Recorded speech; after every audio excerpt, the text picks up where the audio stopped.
और उसको हमने गजट प्लेट के जरिए या दो सिंगल एंगल सेक्शंस को हमने आपस में कनेक्ट किया है बाया फास्टनर और लैप जॉइंट एक हमने प्रोवाइड किया है। तो जब हम टेंशनिंग के अंदर मेंबर को या फिर से फोर्स अप्लाई करके मेंबर के अंदर जैसे ही एक फेल्यूर प्लेन जनरेट होता है, वो फेल्यूर प्लेन हमेशा जो आपका फास्टनर होता है या शाफ्ट होती है उसी के दरमियान जनरेट हो रहा होता है। उस केस के अंदर हम रिवेट की वैल्यू को किस तरह से आइडेंटिफाई करते हैं या कैलकुलेट करते हैं।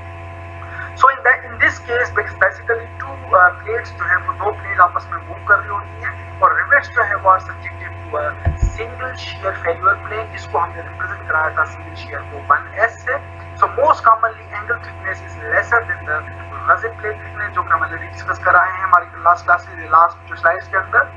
तो हम अल्टीमेट जो है वो shear strength किस तरह से फाइंड आउट करते हैं। For the case of single shear हमारे पास जो है वो phi r is the ultimate shear strength, I is basically the single value the single shear जो कि हम 0.75 into 288 into pi by 4 d square जो कि आपका ओवरऑल जो फास्टनर है उसको हम कंसीडर कर रहे हैं। उसके बाद into 1 divided by 1000 जिससे हम जो है वो एक इंटेंसिटी सिंगल shear के अंदर कैलकुलेट कर सकते हैं। अगर हम जो है वो स्ट्रेंथ कैलकुलेट करें for a rivet based upon the bearing of the plate अगर कैलकुलेट करते हैं तो हमारे पास phi rn is equals to 0.75 into 2.4 into 400 into d into 11 d। तो जो हमारे पास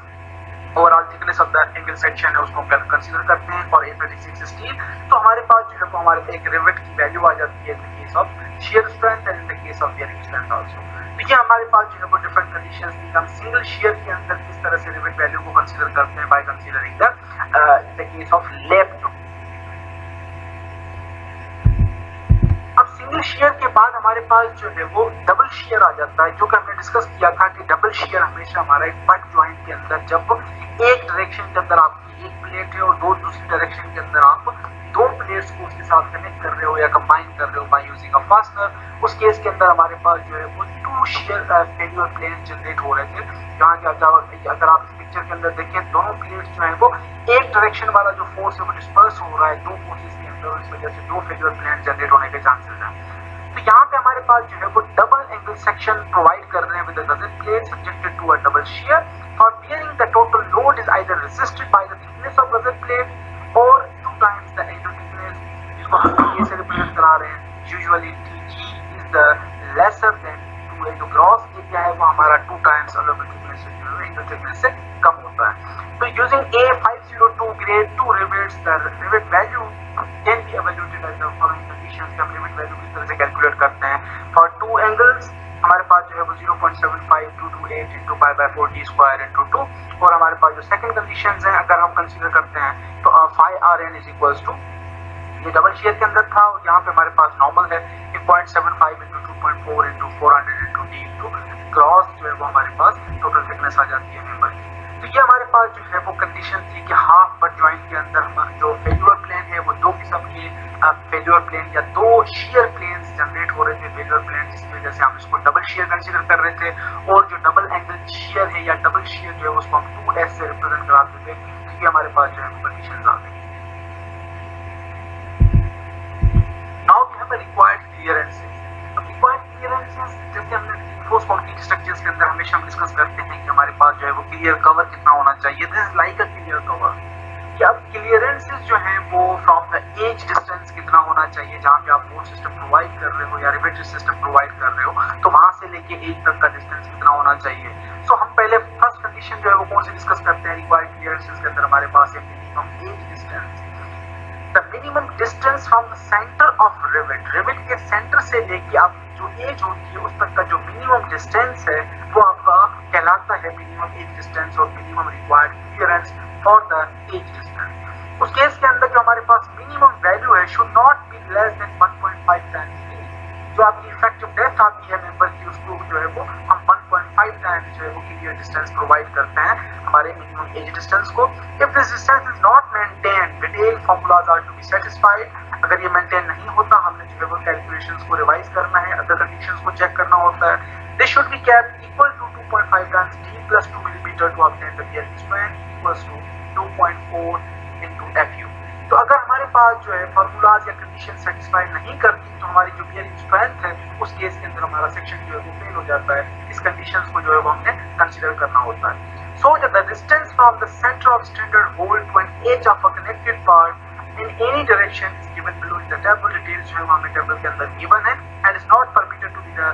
less than the value जो हमें एक्सप्रेशन है उस वैल्यू से जो हम इस फॉर्मूला के जरिए से जो वैल्यूज कैलकुलेट करते हैं और हमारे पास जो टेबल के अंदर वैल्यूज हैं तो टेबल वाली वैल्यूज इस फॉर्मूला या इक्वेशन से जो है वो ज्यादा होनी चाहिए, तभी आपका सेक्शन जो है वो सिंपल कंसीडर होगा, अदरवाइज सेक्शन जो है वो हमारा फेल हो सकता है। सो इक्वेशन क्या है कि LC more than equals to ultimate factor load divided by 0.75 1.2 into FUT और D मिनिमम जो है वो हमारे पास होती है PU या ultimate factor load divided by 0.75 2.4 into FUT in the case of LRFD conditions. तो हम इसी इक्वेशन को जनरली भी यूज करते हैं और हमारे पास बाकी जो कंडीशंस है उनको हम फॉलो अप करते हैं और हमारे पास जो है वो मिनिमम एज डिस्टेंस कैलकुलेट हो जाता है। इसी तरह से अगर हम मिनिमम एज डिस्टेंस कैलकुलेट करते हैं इन द केस ऑफ LRFD तो हमने जो लास्ट स्लाइड के ऊपर डिस्कस की है चीजें डिटेल के अंदर कि हमारे पास जो है वो LC कंडीशंस या फार्मूला जो है वो D मिनिमम या इफेक्टिव जो है वो minimum diameter of the bolt कितना होना चाहिए, उस केस के अंदर हम मिनिमम फास्टनर या मिनिमम एज डिस्टेंस कितना कंसीडर करते हैं। और इसी तरह से अगर हम ASD मेथड फॉलो करते हैं, allowable strand design method follow करते हैं तो हमारे पास जो रिवाइज्ड इक्वेशंस हैं LC should be more than equals to 2 times P divided by 1.2 into FUT and D minimum will be 2P over 2.4 into FUT। अब यहाँ पे LC basically is the clear distance of end bolt to end edge basically measured in the line of force। ये as तक का जो distance है clear distance उसको हम कंसीडर कर रहे हैं और PU जो हमने फैक्टर लोड डिस्कस किया लास्ट स्लाइड के ऊपर और यहाँ पे P जो है वो सर्विस लोड है ऑन द एंड बोल्ट, जो एंड बोल्ट है उसके ऊपर टोटल सर्विस लोडिंग एक्ट कर रही है और D minimum is the minimum diameter of the bolt. अगर हम ASD मेथड फॉलो करते हैं तो हमारे पास जो है वो इक्वेशंस ये वाली अप्लाई करते हैं, हम यूज करते हैं। अगर हम LRFD जो है वो कंडीशंस को फॉलो अप करते हैं for the case of minimum edge distance वो हमने लास्ट स्लाइड के ऊपर ऑलरेडी डिस्कस करा है। अब ये हमारे पास जो है वो मिनिमम एज डिस्टेंस का एक थ्योरेटिकल या एक सजेस्टेड वैल्यू स्टैंडर्ड्स की तरफ से हमें गिवन है कि अगर हम जो है वो minimum edge distance in terms of diameter of fasteners consider करते हैं, अगर आपके पास डायमीटर 12 मिलीमीटर का है तो मिनिमम एज डिस्टेंस जो है वो 19 मिलीमीटर का कंसीडर होता है। अगर आपके पास डायमीटर 15 का है तो minimum edge distance will be 21 millimetre और 25 के लिए हम 31 मिलीमीटर प्रोवाइड करते हैं। अगर हमारे पास जो है वो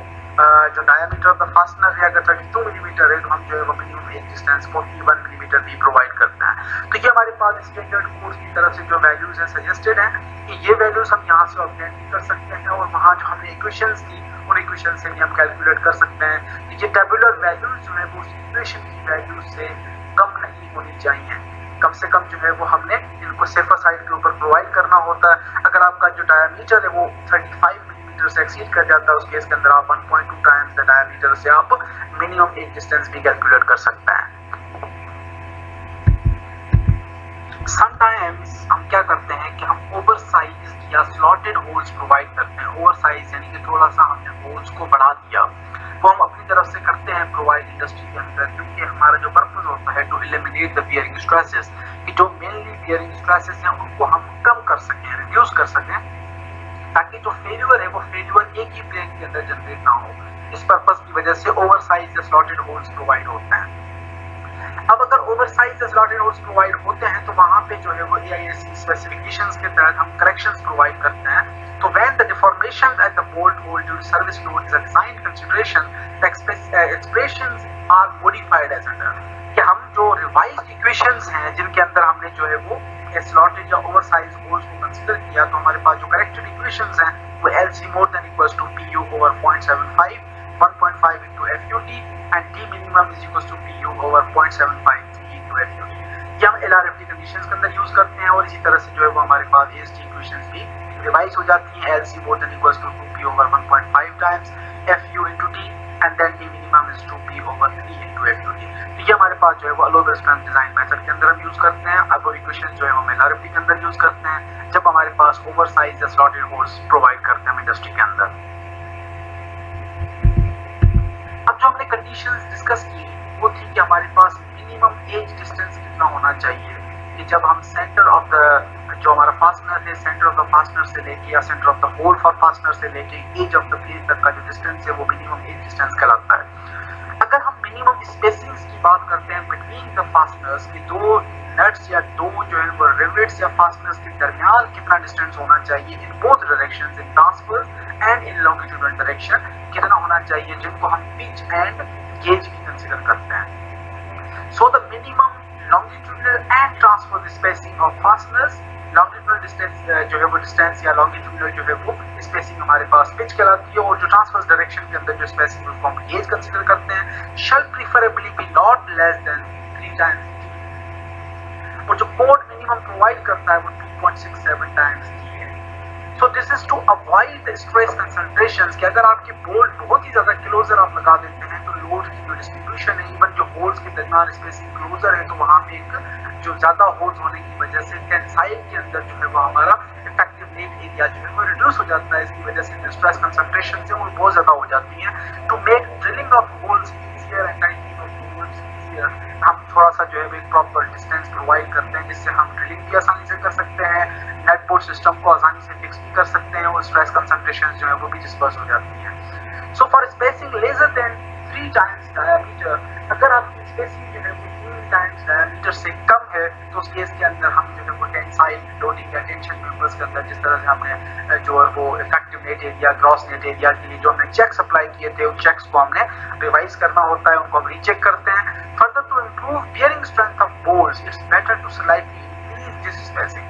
कि अगर आप बियरिंग स्ट्रेंथ को इम्प्रूव करना चाहते हैं, बियरिंग स्ट्रेंथ बेसिकली जो है वो बोल्ट के अंदर जब शियरिंग स्ट्रेसेस डेवलप होती है, तो जो सराउंडिंग मटेरियल होता है उसके अंदर बियरिंग स्ट्रेसेस डेवलप होती है। तो अगर आप स्पेसिंग को थोड़ा सा बढ़ा देते हैं, तो एग्जैक्टली आपकी जो है वो बियरिंग स्ट्रेंथ इंक्रीज हो जाती है। इस तरह से है कि हमारे पास जैसे रिइंफोर्स कंक्रीट में हमने डिस्कस किया कि हम जितना क्लियर कवर हम बेहतर प्रोवाइड करते हैं, उतना ही हमारा जो स्ट्रक्चर है या रिइंफोर्समेंट है वो सेफ साइड के अंदर होती है। तो यहाँ पे वही एग्जैक्टली कॉन्सेप्ट है कि to improve the bearing strength of bolts is better to slightly increase this spacing to value of 3D plus 3 millimeter, which gives a clear spacing equals to 2 times diameter.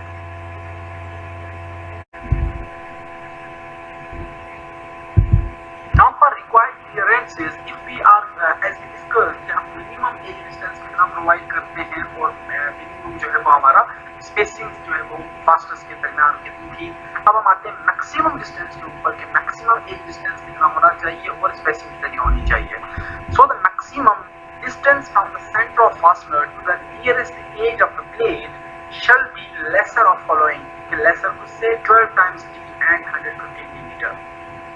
कि वहां पे maximum जो हमें value है वो 150 millimetre की बनेगी, इससे थोड़ा सा जो है वो कम होना चाहिए, कि वो 12 टाइम्स टी, जो कि T basically is the thickness of the connected parts, जो लोअर थिकनेस होती है दो प्लेट्स की, जिस तरह से हम बात करते आ रहे हैं पीछे से,